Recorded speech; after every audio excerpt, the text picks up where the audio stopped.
میں یہ شادی نہیں کرنا چاہتا پاپا. تمہیں زونیا پسند نہیں تھی کیا؟ میں جب بھی عریشہ کو دیکھتا ہوں مجھے اس کا ماضی اور وہ لڑکا یاد آتا ہے. سب کچھ ٹھیک ہوگا، تم دیکھنا. میں اپنی ساری کشتیاں جلا کر یہاں آ تو گئی ہوں، جس کے بعد میں نے اسے بے تکلفی سے گھومتے دیکھا. لیکن اگر رافع کا یہی رویہ رہا تو کیا ہوگا؟ رافع ماسی تو سب کا ہوتا ہے، تمہارا بھی تو تھا. تم اپنے وقت پر اپنے گھر جاؤ گے.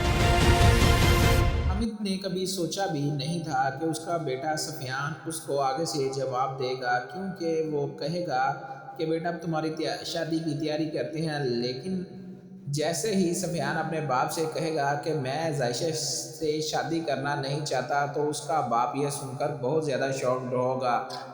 جبکہ عالیہ اپنے بیٹے رافع کو سمجھاتی ہے کہ تم اپنی بیگم عریشہ کے ساتھ اچھے تعلقات رکھو، لیکن وہ کہے گا کہ مجھے جب بھی عریشہ کا نام لیا جاتا ہے یا میں اس کے سامنے جاتا ہوں تو مجھے وہ لڑکا یاد آتا ہے.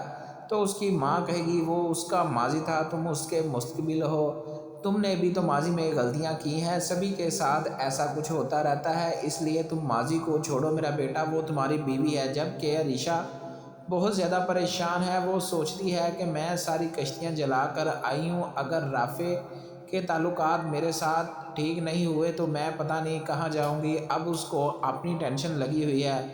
جبکہ اس کی ماں بھی بہت زیادہ پریشان ہے کیونکہ حامد کو ان کی ساری پلاننگ کا پتہ چل گیا ہوتا ہے. عائشہ اپنی ماں سے کہتی ہے کہ میں نے بھی سفیان سے شادی نہیں کرنی، لیکن اس کی ماں سمجھائے گی کہ بیٹا تم ایسا بالکل بھی مت سوچو، تمہاری شادی اسی ٹائم پر اسی وقت پر ہوگی، پریشان ہونے کی ضرورت نہیں ہے، میں ہوں، میں سب سنبھال لوں گی، اس لیے تمہیں کسی بھی قسم کی فکر کرنے کی ضرورت نہیں.